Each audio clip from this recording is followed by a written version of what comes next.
Bonjour à chacun, j'espère que vous allez bien. Merci à vous qui vous connectez encore avec nous ce soir. On est heureux de se retrouver, c'est vrai, pas encore physiquement, mais on se retrouve encore et on a passé un bon temps ensemble dimanche et on est de plus en plus nombreux à pouvoir se connecter, même ceux qui sont voilà, en délicatesse un petit peu avec la technologie, y arrivent maintenant. Alors on passe vraiment des temps différents, mais des temps dans lesquels on est bénis ensemble malgré tout et on se réjouit de cela. L'Église demeure. Et on veut rester voilà, dans cette unité tous ensemble. On est heureux de se retrouver ce soir encore pour ce temps de partage. C'est Vincent qui va nous conduire dans le chant à nouveau on va louer ensemble le Seigneur, prendre un temps pour chanter, un temps pour louer le Seigneur. Voilà, ne perdons pas de temps non plus. Voilà, si notre cœur est poussé à la louange, faisons-le ensemble. Nous nous unissons dans la louange, dans l'adoration et dans le chant. Mais j'aimerais que nous puissions prier. On va prier toujours pour ceux qui ont besoin de la grâce de Dieu. Micheline qui a perdu son papa, voilà, qui est sur l'île de la Réunion. Donc on veut prier pour que le Seigneur vienne consoler les cœurs, que le Seigneur vienne agir dans le cœur de chaque membre de cette famille endeuillée. Dieu seul sait dans son cœur ce qui s'est passé au dernier moment.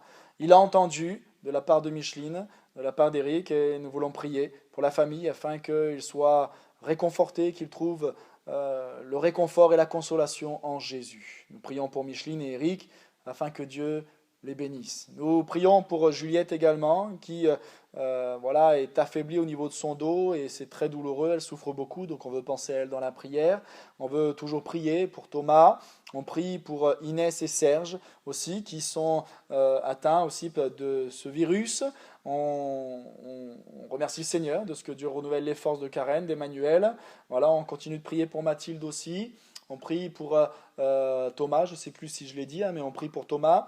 Voilà, si vous avez des cas, des sujets de prière, n'hésitez pas à nous en faire part, afin que nous puissions aussi les transmettre. Et nous enverrons pour vendredi aussi différents sujets de prière. Et ce serait bien que vendredi, à 20 heures, sans nous retrouver de manière connectée, mais que chacun de nous, là où nous sommes, nous puissions prendre ce temps de la réunion de prière pour prier là où nous sommes à la maison, prendre ce temps pour prier. Nous enverrons les sujets de prière au travers de la newsletter, comme nous avons l'habitude de le faire maintenant, par mail. Et donc il y aura tous les sujets de prière. Et là, dans ce temps, prions ensemble, dans l'unité de la prière. Prenons ce temps chacun de nous à la maison et nous voulons nous unir au travers de ce combat de la foi, ce combat de la prière, afin que Dieu agisse au milieu de nous, afin que Dieu agisse dans la vie de nos bien-aimés. Mais nous voulons le faire également maintenant et ensuite nous pourrons louer le Seigneur. Alors je vous invite à fermer les yeux quelques moments, à prier avec moi et à demander à Dieu toute sa grâce dans les temps que nous allons vivre ensemble maintenant également. Seigneur mon Dieu, merci de ces temps que tu as prévus pour nous ce soir. Merci Seigneur parce que tu as permis à Karen, à Emmanuel, Seigneur, d'aller mieux. Mais nous prions Seigneur mon Dieu pour ceux qui ont besoin de ta grâce encore. Nous pensons à Inès, à Serge. Seigneur, viens les bénir, Seigneur, maintenant. Seigneur mon Dieu, ainsi que leur petit, Ethan. Seigneur, nous prions, Seigneur mon Dieu, pour Thomas. Seigneur mon Dieu, avec son asthme également. Seigneur, préserve-le, bénis-le, pose ta main sur lui. Bénis son foyer. Seigneur, garde-les. Et Seigneur mon Dieu, viens les relever. Seigneur, nous prions, Jésus, pour tous ceux qui ont besoin de toi. Nous continuons de prier pour Mathilde, également dans sa santé. Seigneur, renouvelle-la, fortifie-la. Seigneur, nous pensons à notre sœur Juliette. Seigneur Jésus, tu vois ce dos douloureux. Mais Seigneur, viens, Seigneur, la redresser, viens lui faire du bien, Seigneur. Donne-lui des forces nouvelles et que Jésus, Seigneur, tu puisses intervenir dans son corps. Seigneur, mon Dieu, nous pensons aussi à ceux qui sont endeuillés, et notamment la famille de Micheline, Seigneur, bénis Micheline et Eric, fortifie-les, console les cœurs, et que dans ces temps, Seigneur, tu puisses attirer à toi. Seigneur, attire les cœurs des membres de cette famille, afin qu'ils puissent trouver en toi le salut, afin qu'ils puissent trouver en toi la vie, afin qu'ils puissent trouver en toi le réconfort dont ils ont besoin. Manifeste-toi, Seigneur Jésus, maintenant. Seigneur, merci encore pour les temps que nous pouvons passer ensemble. Merci de bénir Vincent, de bénir, Seigneur mon Dieu, ce temps de louange tous ensemble, et que, Seigneur, nos cœurs se tournent vers toi. Nous voulons t'élever toi seul. Merci pour cette liberté que nous avons, Seigneur mon Dieu, de louer ensemble, de, Seigneur, prier ensemble, et merci de ce que tu veux te manifester au milieu de ton peuple. À toi soit toute la gloire, Jésus. Amen. Alléluia. Gloire à Dieu. Voilà, bonsoir à tous, à chacun, à chacune. J'espère que vous allez bien, que vous avez passé un bon début de semaine, que vous êtes tous en bonne santé, tant vous-même que vos proches, votre famille. Voilà, c'est un plaisir de se retrouver ce soir, de pouvoir être réunis, l'Église de Dieu. On va commencer par prendre quelques chants avant que Étienne nous apporte la parole. Et ce soir, j'ai l'honneur d'avoir ma choriste avec moi, qui, comme vous le voyez, elle est en grande forme, elle a bien récupéré. Merci Seigneur, merci pour vos prières. Et sans plus tarder, je vous propose de prendre ce premier chant qui nous dit « Mon âme bénit l'Éternel ». Et ce qui est beau, c'est que ça ne dépend pas des circonstances, qu'importe ce qu'il nous arrive, qu'importe où l'on est, le Seigneur nous a dit « Je serai avec vous chaque jour jusqu'à la fin des temps » et on veut pouvoir encore s'accrocher à cette parole et réaliser que là où nous sommes, Jésus est présent. Amen. Mon âme bénit l'Éternel, mon âme bénit l'Éternel, que tout ce qui est en moi bénisse son saint nom. Mon âme bénit l'Éternel, mon âme bénit l'Éternel, que tout ce qui est en moi. C'est lui qui pardonne tes péchés, qui guérit toutes tes maladies. C'est lui qui délivre ta vie et qui te rassasie. Mon âme bénit l'Éternel, mon âme bénit l'Éternel, que tout ce qui est en moi.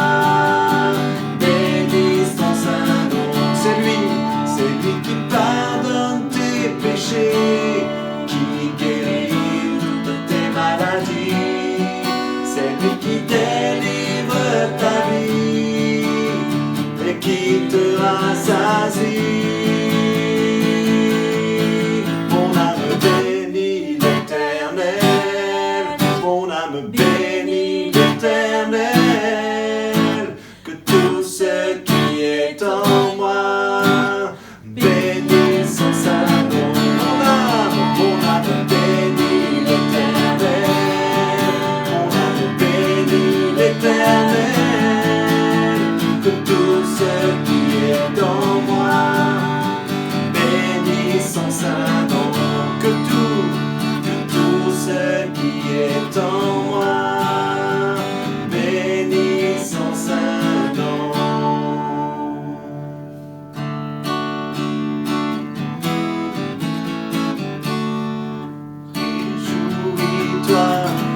Peuple du Seigneur, ton Dieu t'a visité, ton Dieu t'a visité. Réjouis-toi, peuple du Seigneur, adore et glorifie son nom. Réjouis-toi, réjouis-toi, peuple du Seigneur, ton Dieu t'a visité, ton Dieu t'a visité.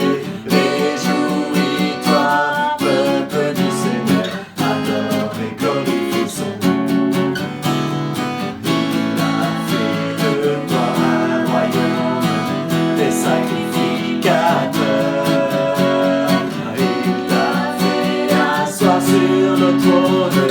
Il a fait de toi un peuple de vainqueurs. Réjouis-toi, peuple du Seigneur, ton Dieu t'a visité, ton Dieu t'a visité. Réjouis-toi, peuple du Seigneur, adore et glorifie son nom. Il a fait de toi un royaume, des sacrificateurs.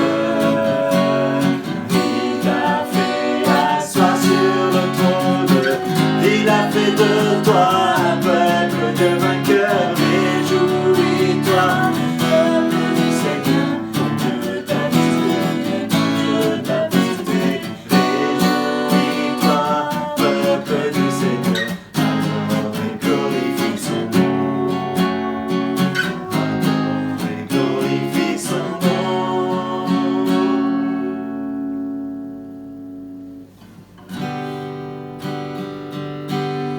Dieu, quel amour pour moi, quelle passion.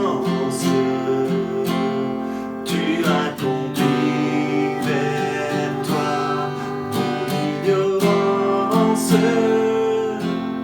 Comment pouvais-je alors saisir ce que ton cœur voulait m'offrir? Un si grand miracle, un don si précieux, ta mort à la Pâque,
cette vie, malgré la tristesse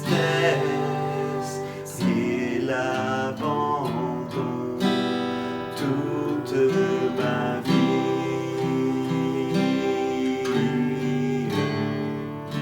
Je louerai ton saint nom. Oui, Seigneur Jésus, ce soir, je veux louer ton saint nom, Seigneur, parce que c'est vrai qu'il ne dépend pas des circonstances, Seigneur. Merci, parce que ce soir encore, tu es présent, Jésus, parce que tu nous bénis, Jésus. Merci de ce que tu nous as rassemblés pour pouvoir entendre parler de toi, Seigneur. Que tu puisses prendre toute la place, Jésus, que tu puisses oindre de ton esprit ton serviteur qui va parler en ton nom, Jésus. Ouvre les yeux de nos cœurs, donne-nous d'être réceptifs, Seigneur, ce soir. Donne-nous de grandir encore, de marcher à ta suite, Jésus. Merci de ce que tu as une parole d'encouragement pour chacun, chacune. Je vais avoir une pensée vraiment peut-être pour ceux qui sont découragés, Seigneur, ceux pour qui ces temps sont difficiles, Seigneur. Alors relève-les, encourage-les, Seigneur, et régénère leur force, Seigneur. Merci parce qu'on va pouvoir encore voir de grandes choses avec toi, Jésus. Merci pour ta présence, Seigneur. Amen. Voilà, je vous propose de prendre un dernier chant qui nous dit « Viens toucher ma vie ». C'est le désir de notre cœur avant de laisser toute la place à Étienne. C'est un nouveau chant peut-être pour certains. Voilà, mais ce qui nous a plu vraiment avec Karen, ce sont les paroles. On veut être encore, ouvrir notre cœur entièrement à Dieu, être disposé et vraiment s'approcher de lui et qu'il puisse toucher notre vie à nouveau comme si c'était la première fois, Jésus.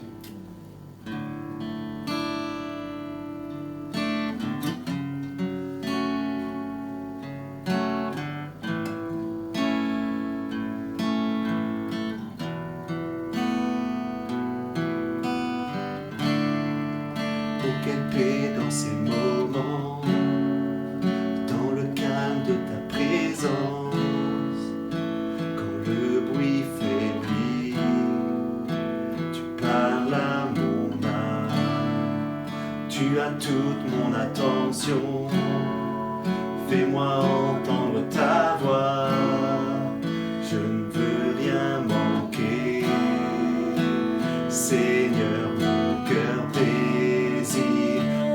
de toi, mon cœur cherche ta face, alors je cède à toi. Tout en moi est ému par ton amour, captivé par qui tu es. Conduis-moi à te connaître plus encore. Je veux m'approcher de toi, laisser mes peurs derrière moi. Seigneur, viens toucher ma vie à nouveau. Oh, oh, oh,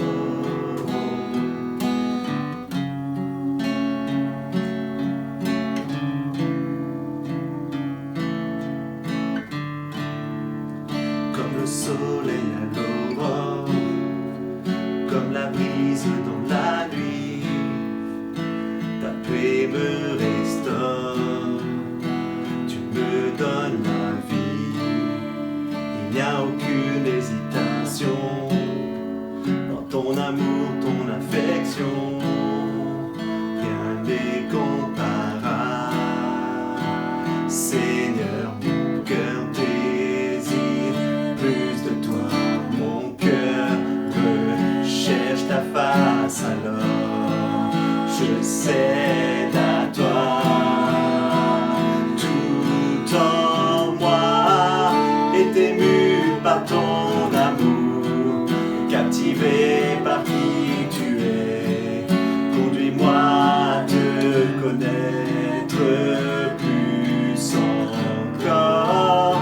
Je veux m'approcher de toi, laisser mes peurs derrière moi.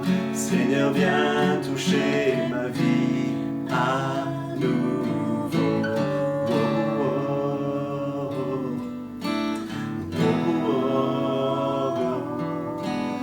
oh, oh. À toi j'ouvre mon cœur,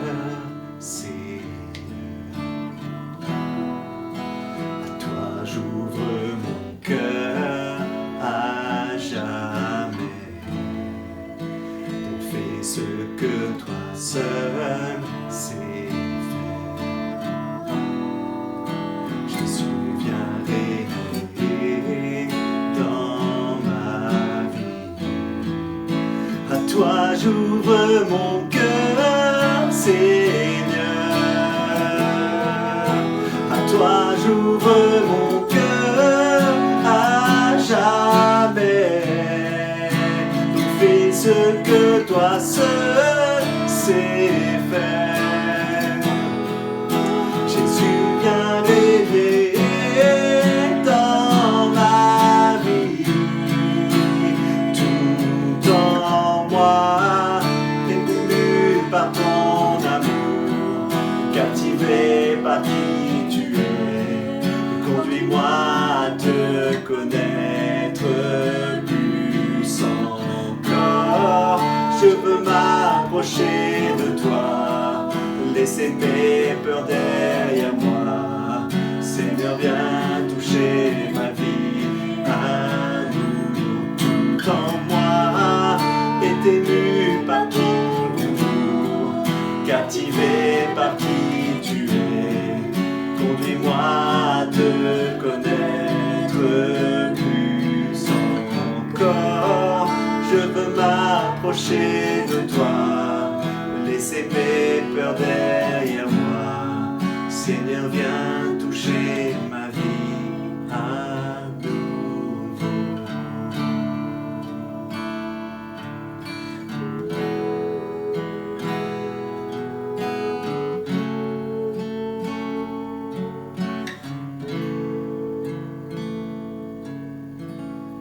Amen.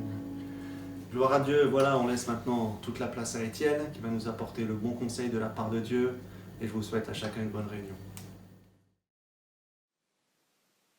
Voilà, merci à Vincent pour ce temps de louange.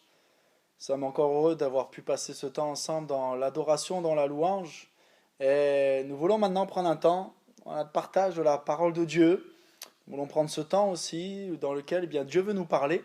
Et j'aimerais sans tarder ouvrir la parole de Dieu avec vous et lire un verset dans l'Ancien Testament, dans le livre du prophète Osée. Voilà, un simple verset qui m'a amené à une réflexion qu'on verra sur la fin notamment de ce partage. Et j'aimerais lire au chapitre 2 et le verset 16. Voilà, peut-être un livre qu'on n'a pas l'habitude d'ouvrir, mais qui est riche d'enseignements. Et il y a ce verset qui m'a encore interpellé, qui va dans une certaine continuité de tout ce que nous voyons depuis quelques temps. Et on peut lire ensemble donc, dans le livre du prophète Osée, au chapitre 2 et au verset 16. C'est Dieu qui parle et il dit « C'est pourquoi, voici, je veux l'attirer et la conduire au désert, et je parlerai à son cœur. Amen. » Je veux l'attirer et la conduire au désert, et je parlerai à son cœur.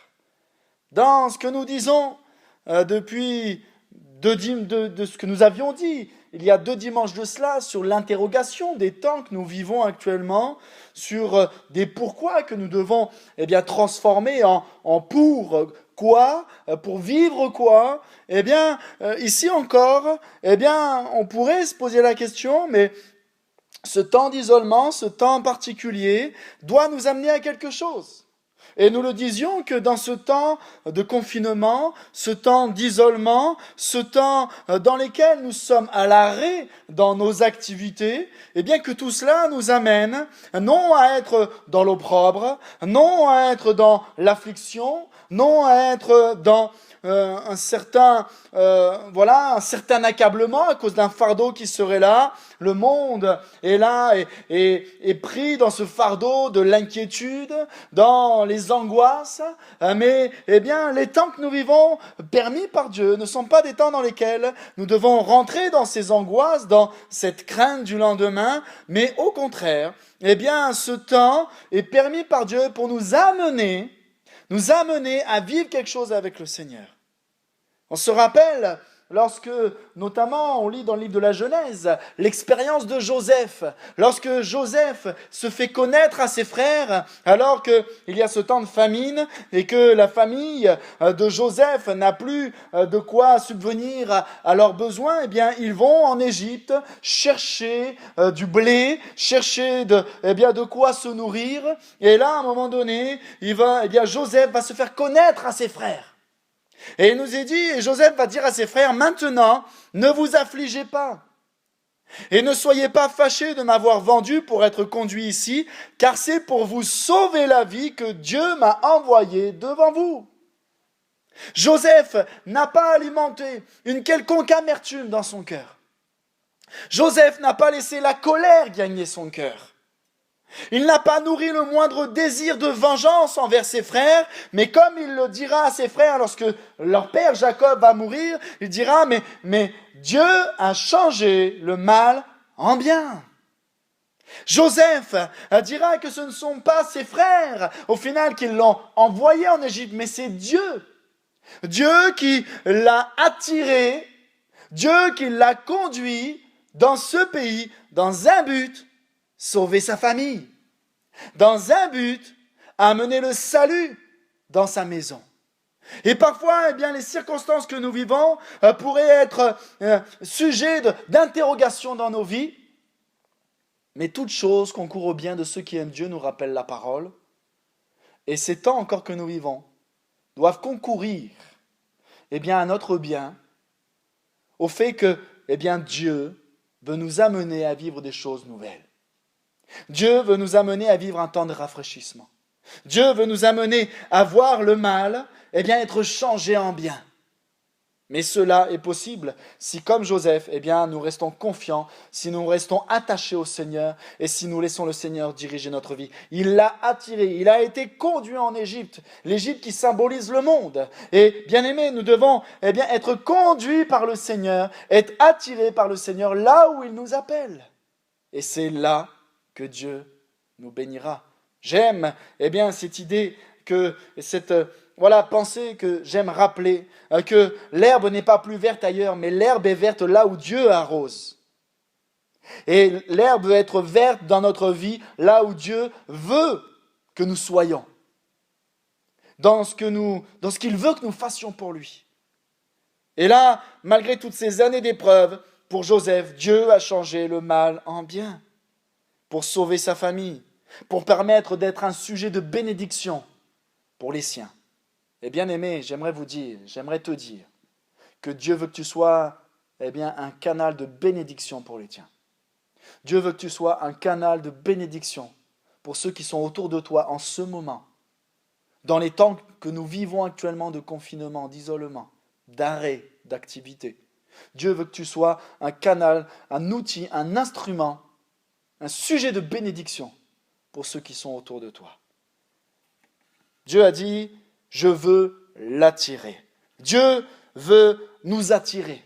Attirer, créer une soif, créer un désir en nous, créer en nous ce besoin de le rencontrer, de le retrouver peut-être.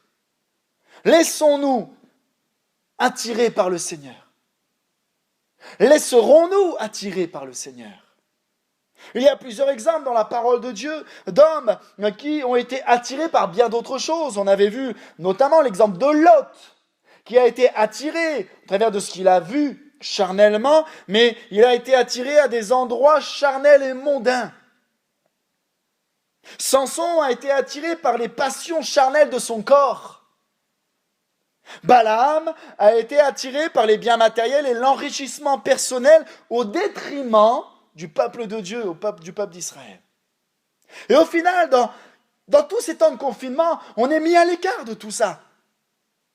Dans les endroits, on est confiné, on ne peut plus aller dans certains endroits. Dans certaines choses, certaines passions charnelles, etc., on est à la maison. Quoique même à la maison, on pourrait, et il y a bien des moyens de se détourner et de détourner notre regard. Mais ces moments sont des temps dans lesquels on veut se recentrer sur le Seigneur. Et je crois que le Seigneur veut encore dans ces moments nous attirer à lui. Dieu veut t'attirer à lui. Dieu veut créer en toi une soif pour lui. Dieu veut créer en toi un profond désir de le rencontrer ou de le retrouver peut-être.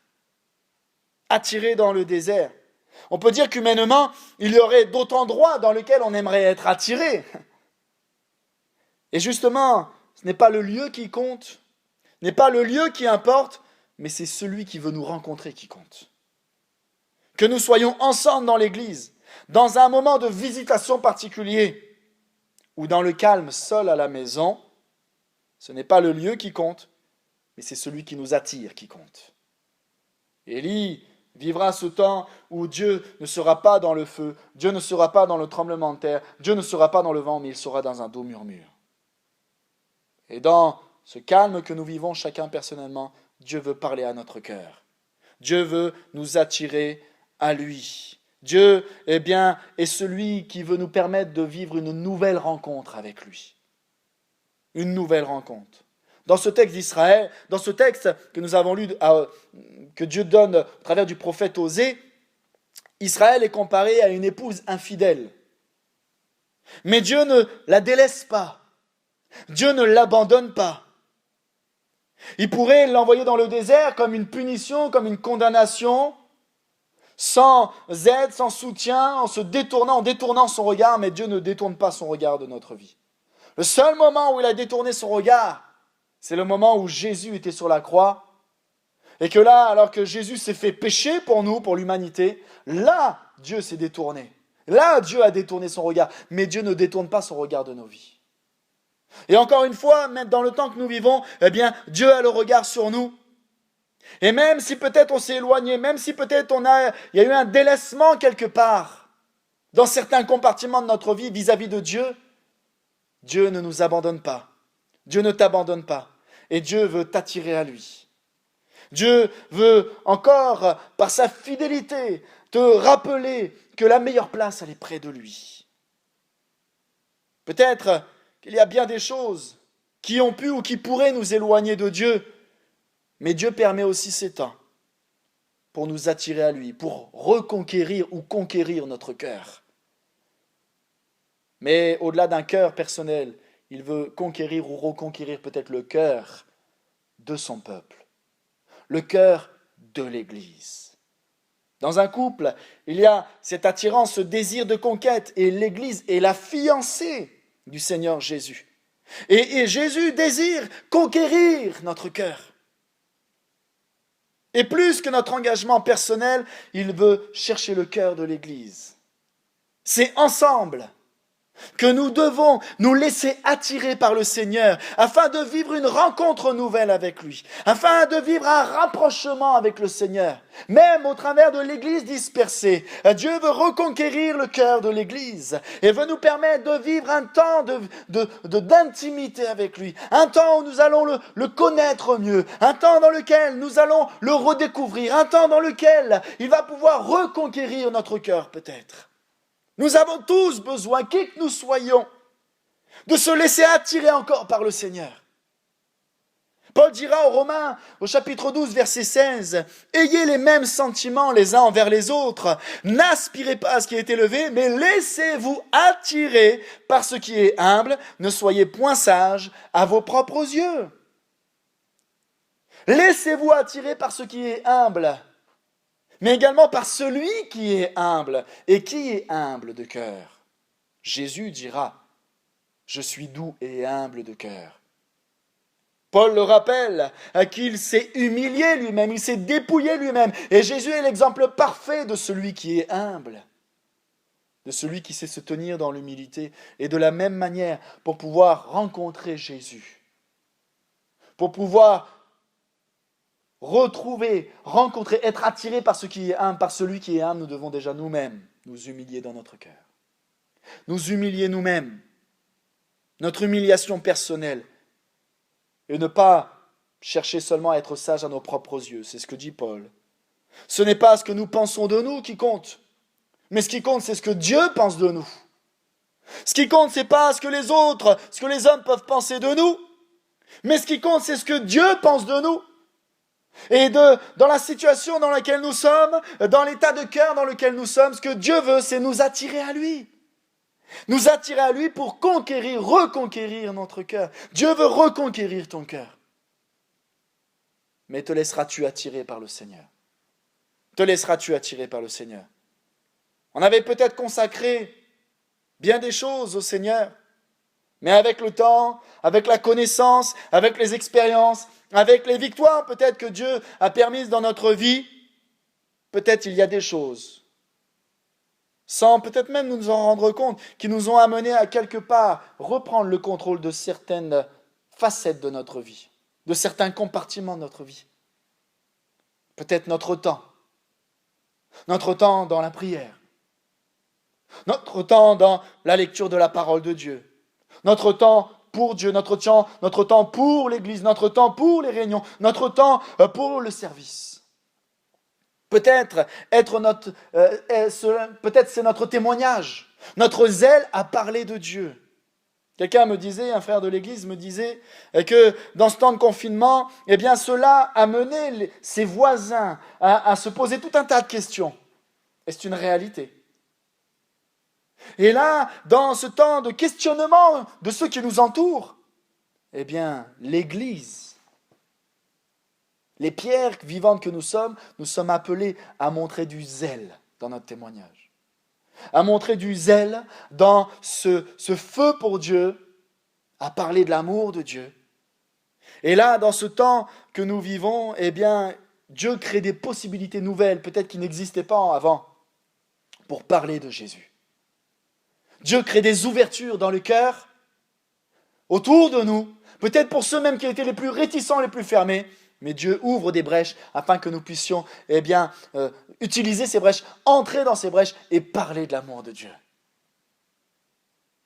Là où nous sommes, dans nos voisinages, dans nos familles, Dieu veut nous y attirer pour que nous puissions être les instruments du Seigneur. Il l'attire, mais il la conduit. Il veut nous conduire. Comme on le disait mardi dernier, pour ceux qui avaient pu être avec nous, eh bien, David rappelle dans le psaume 23 combien le plan de Dieu est de nous diriger, de nous conduire près des eaux paisibles.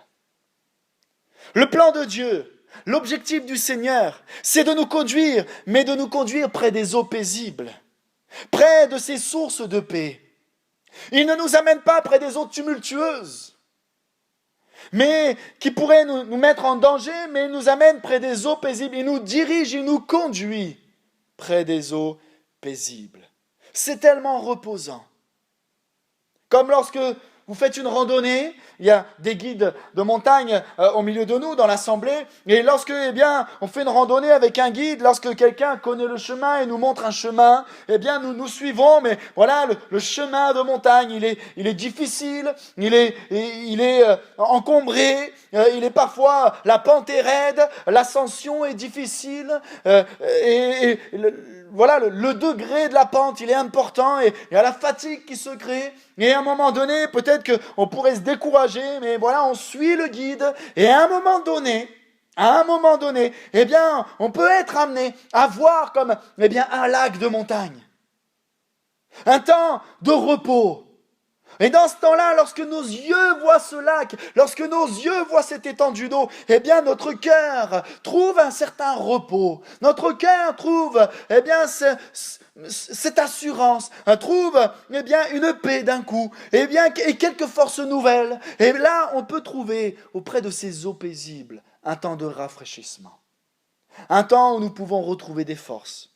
Un temps dans lequel, nous pouvons être revigorés dans notre corps. Et Dieu, combien auprès de ces eaux paisibles, il veut revigorer notre âme. Notre âme. Tu veux vivre ce temps? Tu veux vivre ce temps de repos, ce temps de paix? Laisse Dieu conduire ta vie. Laisse Dieu diriger ta vie et laisse-le t'amener au bon endroit. Le guide, c'est lui. Le guide, c'est lui. N'est pas toi qui connais le chemin. C'est le Seigneur qui le connaît. À un moment donné, lorsque Jésus va rappeler que, il va remonter, il va retourner vers le Père, On lit cela notamment dans l'évangile de Jean, chapitre 14. Il dira, mais il y a plusieurs demeures dans la maison de mon Père, etc. Et là, il va dire, mais vous en connaissez le chemin. Et Thomas dira au Seigneur, mais Seigneur, nous ne savons pas où tu vas. Comment pouvons-nous en savoir le chemin? Et Jésus dira, je suis le chemin, la vérité et la vie. Nul ne vient au Père que par moi.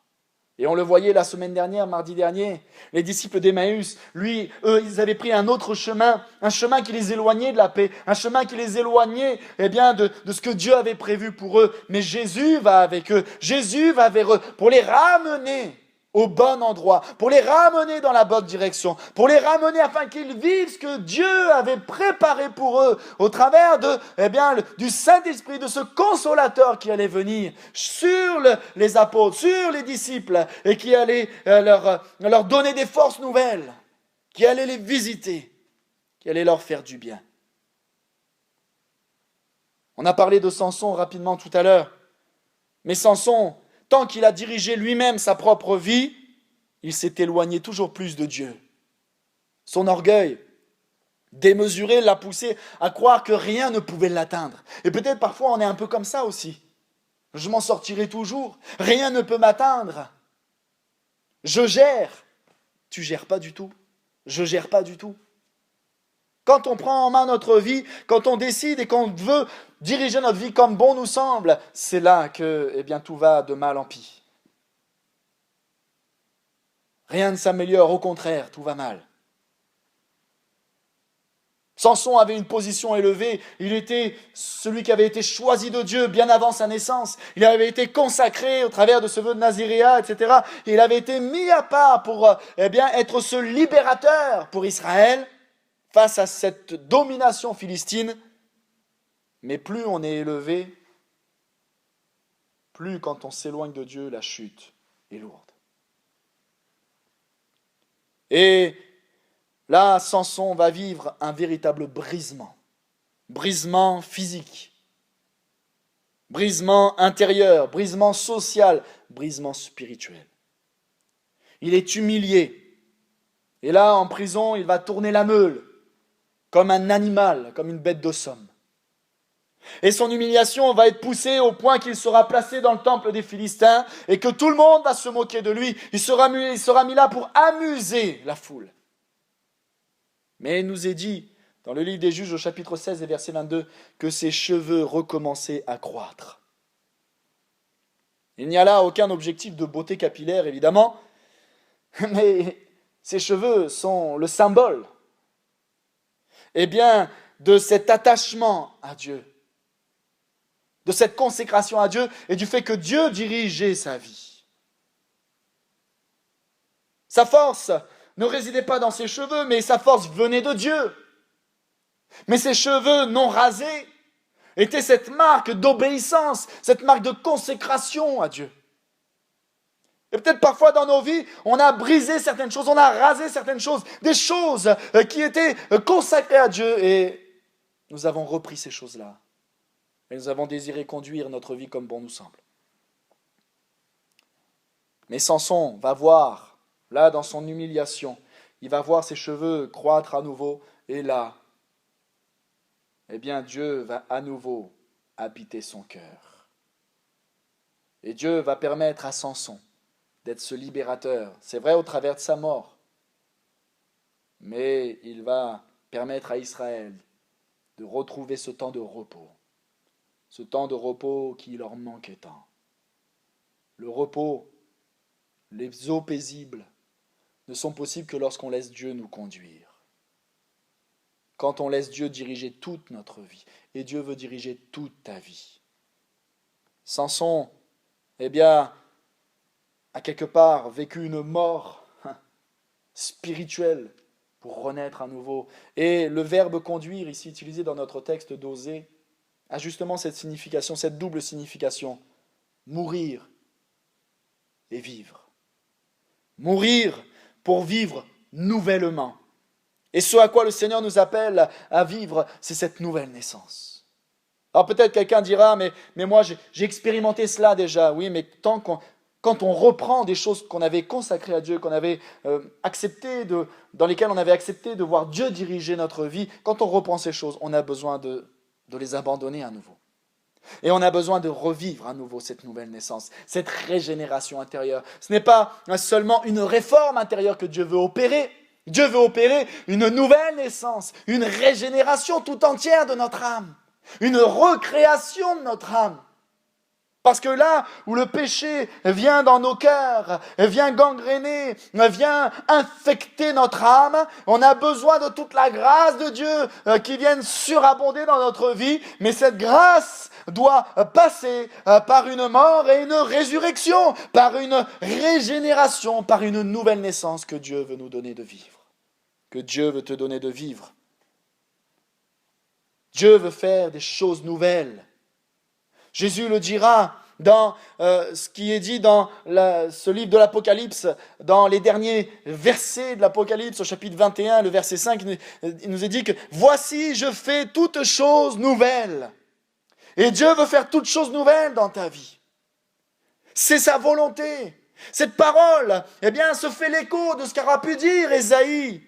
Premièrement, au chapitre 42, verset 9, lorsqu'il est dit « Voici, les premières choses se sont accomplies, et je vous en annonce de nouvelles. » Dieu annonce qu'il veut faire des choses nouvelles encore dans notre vie. Oui, les premières choses ont été accomplies. Les premières choses ont été accomplies à Cluse. Les premières choses ont été accomplies à Megève. Mais Dieu a prévu de faire des choses nouvelles. Mais pour cela, nous avons besoin de laisser Dieu nous conduire. Ésaïe dira également au chapitre 43, verset 19, « Voici, je vais faire une chose nouvelle. » Sur le point d'arriver, c'est sur le point d'arriver, bien-aimés. Ne la connaîtrez-vous pas? Ne voulez-vous pas la connaître? Je mettrai un chemin dans le désert et des fleuves dans la solitude. Dieu veut faire des choses nouvelles dans ta vie. Dieu veut te permettre de voir des choses nouvelles en toi, autour de toi. Mais laisse Jésus diriger ta vie. Laisse Jésus conduire ta vie. Et puis, il veut nous attirer, il veut nous conduire dans le désert. Dans le désert. Parce que, bien aimé, le désert n'est pas le lieu de malheur, le lieu de punition, de condamnation, mais le désert, c'est l'endroit, c'est le lieu où Dieu parle. C'est là que Dieu veut te parler. Le désir de Dieu est de nous attirer à lui, de nous conduire pour nous parler dans ce désert.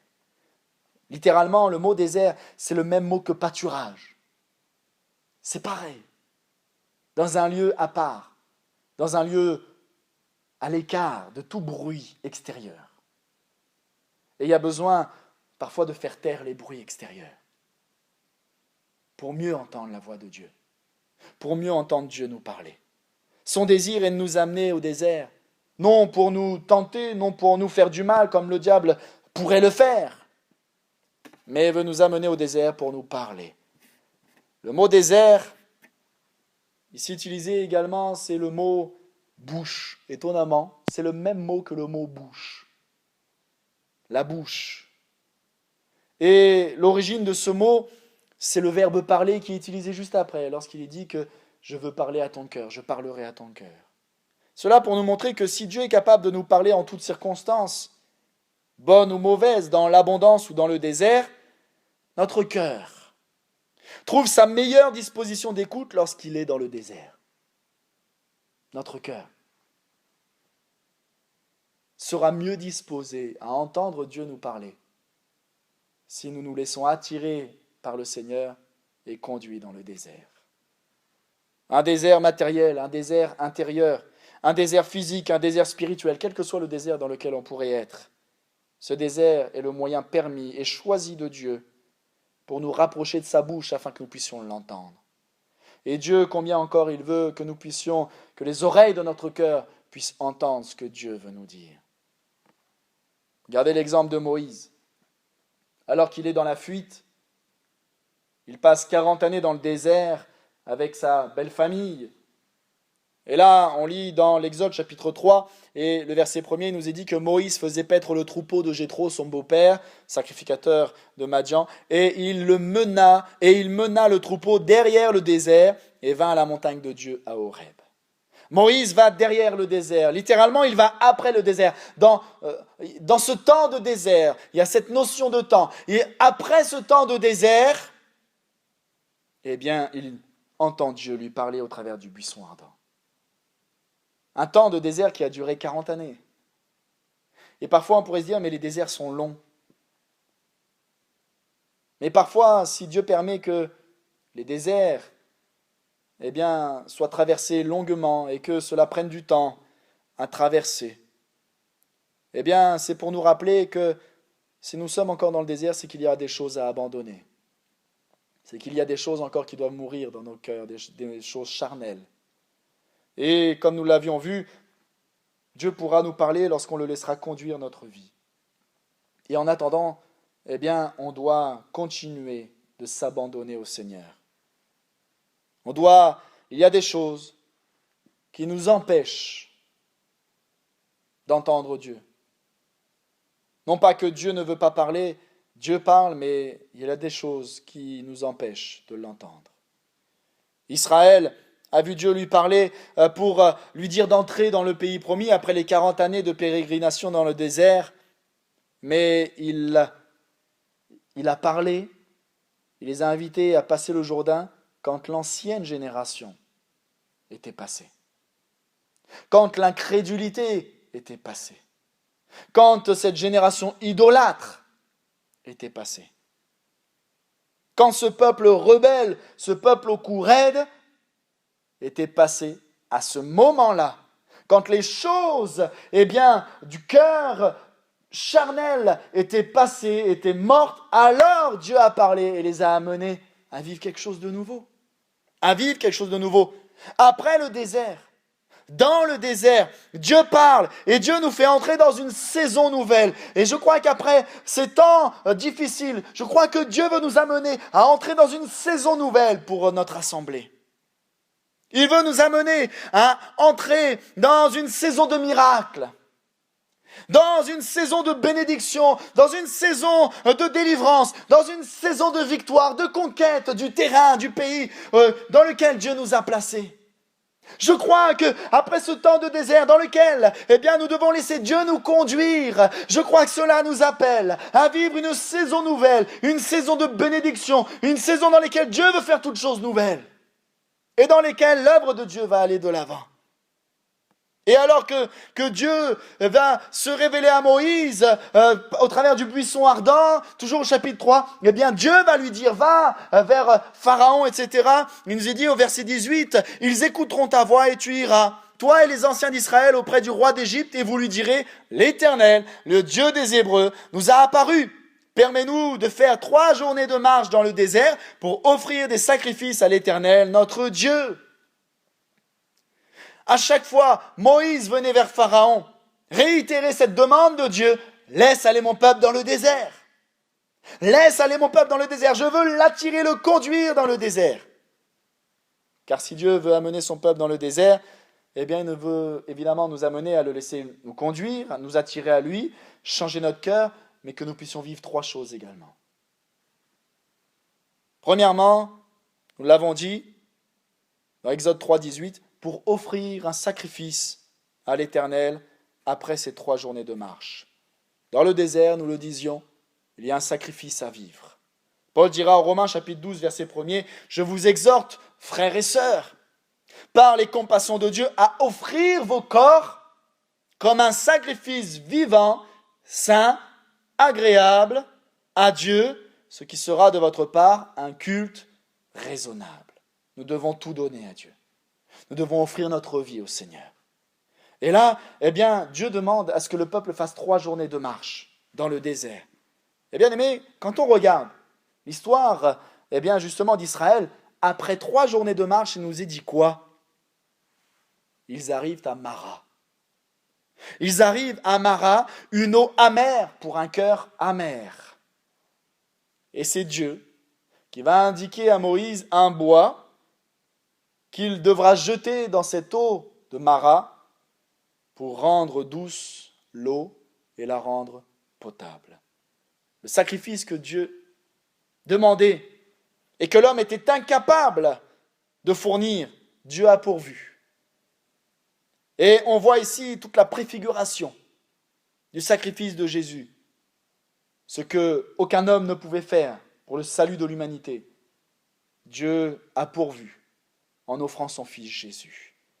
Le sacrifice ici demandé nous amène à considérer qu'au travers de ce qui a été demandé à Pharaon, cet appel, c'est un appel à ce bois jeté dans l'eau, c'est un appel à la croix de Jésus, où l'amertume se change en douceur, où la soif se change en rafraîchissement, où les murmures se changent en louange, où la fatigue se change en repos.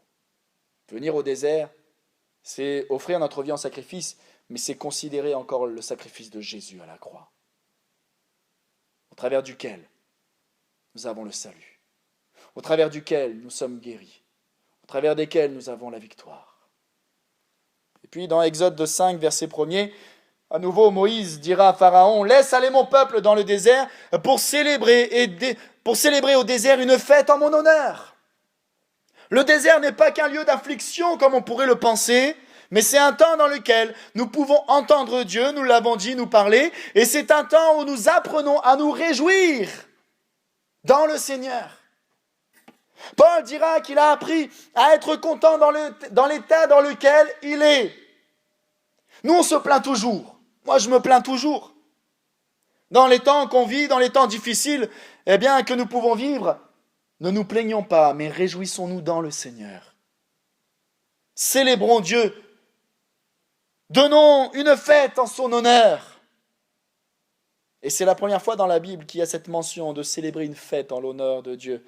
Et à chaque fois que cela est fait mention, le but était de conserver le souvenir de ce que Dieu a fait. Et nous voulons ici, saisir par la foi ce que Dieu va faire. Nous voulons ici saisir par la foi la bénédiction que Dieu va accorder à son peuple, que Dieu va accorder à notre pays, que Dieu va accorder à l'humanité, et que nous puissions déjà, dès maintenant, nous réjouir dans le Seigneur. Puis je termine. Troisième fois, et à de nombreuses reprises, il dira « Laisse aller mon peuple afin qu'il me serve dans le désert. » Et Dieu nous invite à aller et nous attire et nous conduit dans le désert, oui, pour nous parler, mais également pour que nous puissions le servir. Pour que nous puissions le servir. C'est un temps de service. Être serviteur de Christ. Je disais à une sœur de notre assemblée qui était malade et qui avait la fièvre, je lui disais, rappelle-toi, la belle-mère de Pierre. La belle-mère de Pierre était atteinte d'une fièvre, d'une grande fièvre. Et là, Jésus va venir la toucher. Et aussitôt, elle va se lever et elle va les servir. Peut-être quelqu'un a la fièvre à cause de ce virus, mais il y a une fièvre spirituelle qui gagne le monde et qui pourrait peut-être nous gagner. Et le Seigneur veut nous toucher. Le Seigneur veut nous toucher, veut nous parler, veut nous toucher au travers de sa parole pour nous amener à le servir, pour nous lever pour le servir, pour nous lever afin d'être trouvés ces bons et fidèles serviteurs qui pourront entrer dans la joie du Maître. Bien-aimés, nous qui recevons les grâces de Dieu, l'apôtre Pierre nous invite à être des bons dispensateurs de ces grâces et que chacun de vous mette au service des autres le don qu'il a reçu. Alléluia. Bien-aimés, je rappelle ce verset d'Osée, chapitre 2, verset 16. C'est pourquoi, voici, je veux l'attirer et la conduire au désert, et je parlerai à son cœur. Dieu veut t'attirer à lui. Dieu veut t'attirer à lui au travers d'une situation, quelle qu'elle soit. Mais il veut t'amener à considérer ton cœur afin de le laisser conduire ta vie, toute ta vie. Peut-être même les choses que tu as reprises au contrôle. Laisse Dieu contrôler ta vie. Laisse Dieu te diriger. C'est là que Dieu pourra te parler. C'est dans cette transformation, cette régénération, dans cet abandon, mais également dans ce qu'on va recevoir de Dieu, c'est là que Dieu va nous bénir. Dans le désert, dans ce temps à part, Dieu prépare notre cœur à sa délivrance. Les temps que nous vivons, Dieu veut nous parler et nous voulons revenir à l'essentiel qui est l'œuvre de Jésus à la croix. L'œuvre de Jésus à la croix, nous réjouir en Jésus et le servir afin de voir sa gloire. Amen. Seigneur mon Dieu, merci. Parce que, Seigneur, dans les temps que nous traversons, Seigneur, dans ces temps peut-être de désert, Seigneur, tu veux nous attirer à toi. Tu veux, Seigneur, nous attirer à toi et nous conduire. Tu veux encore, interpeller nos cœurs, interpeller mon cœur, Seigneur. Et te laisser conduire toute ma vie, te laisser conduire toute notre vie. Seigneur mon Dieu, s'il y a des choses dans ma vie, s'il y a des choses dans nos vies, Seigneur, qui ne sont pas sous ton contrôle, Seigneur, que nous puissions tout abandonner. Que nous puissions, Seigneur, faire ce sacrifice, Seigneur. Là où Jésus, tu vas nous permettre de voir ta gloire. Là où Jésus, tu vas nous permettre de recevoir ta bénédiction. Seigneur, nous voulons être à ton écoute, Seigneur. Nous voulons, Seigneur, tendre l'oreille vers toi, Seigneur, et te demander encore, parle-nous. Parle-nous, parle-moi. Parle à chacun d'entre nous, là où nous sommes. Seigneur, je veux croire que tu veux nous amener à entrer dans une saison nouvelle pour notre assemblée, pour les localités dans lesquelles nous sommes, pour notre région, Seigneur, pour notre pays. Seigneur mon Dieu, change le cœur de notre pays. Transforme le cœur, Seigneur, de ceux qui nous entourent. Que nous puissions, Seigneur, te servir de tout notre cœur. Que nous puissions nous réjouir en toi du salut que tu nous as donné. Seigneur mon Dieu, conduis-nous. Et merci parce que tu nous amèneras à ton pâturage, près des eaux paisibles, en ta présence. Qu'à ton nom seul soit toute la gloire, Jésus. Amen. Amen. Gloire à Dieu. Bien-aimés, notre temps de partage s'achève. Nous avons été heureux encore de partager ces moments ensemble. Merci à vous qui avez pu vous connecter. Voilà, on se retrouve dimanche pour notre culte. Que Dieu vous garde, que Dieu vous bénisse. Prenez soin de vous, prenez soin des vôtres. Soyons attentifs les uns aux autres. Que Dieu nous bénisse ensemble et que Dieu se manifeste dans notre vie, au milieu de nous. Soyez bénis. À très bientôt. Au revoir.